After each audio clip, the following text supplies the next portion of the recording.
Hi everybody, welcome back to my channel.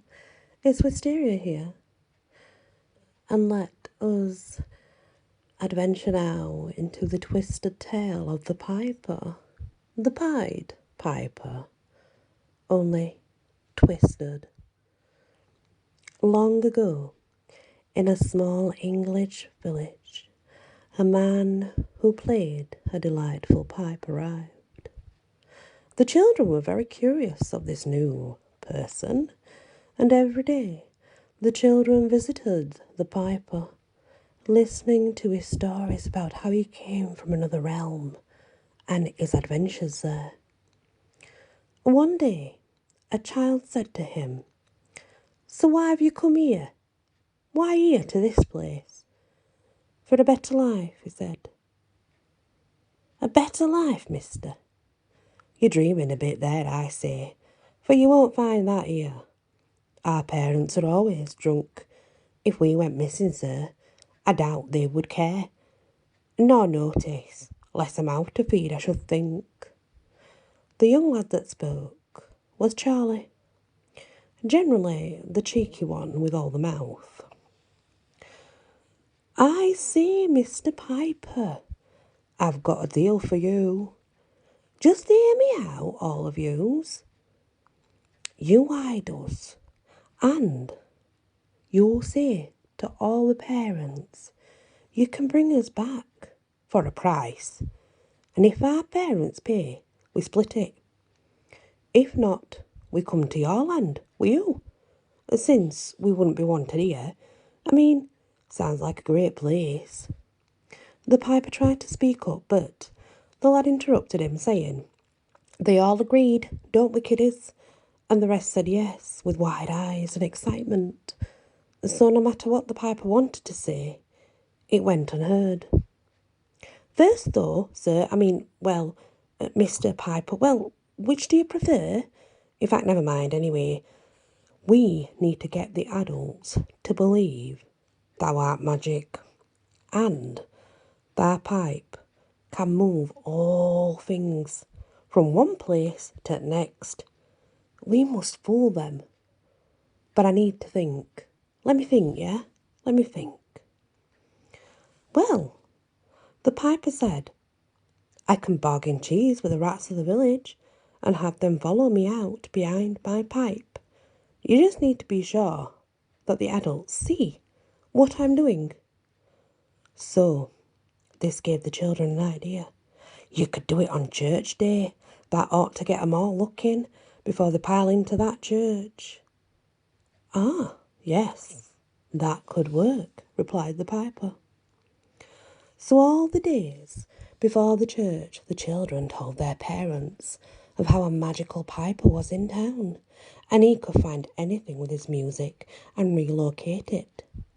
"He's coming, to get rid of all the rats, you'll see." So the rumour was set and carried through the village. The piper did indeed bargain with the rats, but they would only stay out of the village for a while, because it was their home too. The piper agreed to this. As Sunday came and everyone was congregated before church, the piper's music they heard first, and all went silent. They were mystified as they all witnessed the piper leading the rats out of the village in one long line. It was talk of the whole village. Now when the piper returned, a hero's welcome he got, a good meal and good ale. A few days later, things began to settle. The children wanted to make their disappearing act. They had to do it all at once, because they figured one at a time wouldn't bother the parents much. So this is what they did. They made their disappearing act one night. When all the children were called for supper, no one came. Some parents didn't seem to care, carried on as normal, giving the children's portion of food to their husbands. However, some indeed wanted to know where their children were, and the only thing they could think to do was ask the piper. Of course, the piper agreed to help, But the pay they were not willing to give the piper, and he could not trust them to pay after he brought the children payment. It had to be up front. Unfortunately, the children were right. As it turned out, the parents were just not that bothered and paid nothing, so the piper left the village and told the children. I thought as much. So, with you it is then to your land. The piper said nothing, and he did indeed lead them into Fairyland. But what he had no time to say and tell the children, it was too late now. Anyway, human children in Fairyland have the light sucked from them, leaving them nothing but shadows of who they used to be, grey and dreary with no fun and no smile. That's exactly what happened to all the kids. Every single one of them is still in Fairyland today, aimlessly wandering that land, miserable, not growing, no light left within them, no soul. You see, it's like a drug to the fairies. Children's light. Maybe the Pied Piper knew what he was doing all along. Maybe he went along with the plan because then he didn't have to steal the children unwillingly. Who knows? Of course, it only took a few days later for the rats to return to the village. Having visited elsewhere, they returned carrying the plague, and the whole village died. I guess it should be grateful, on the other hand, that we didn't seek the new pastures. But then again, would you want to stay behind with the plague?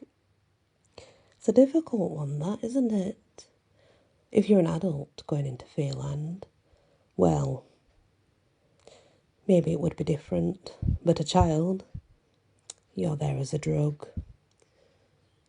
Yeah, and that is the story of the Pied Piper and how he took the children to Fairyland and used them all as drugs.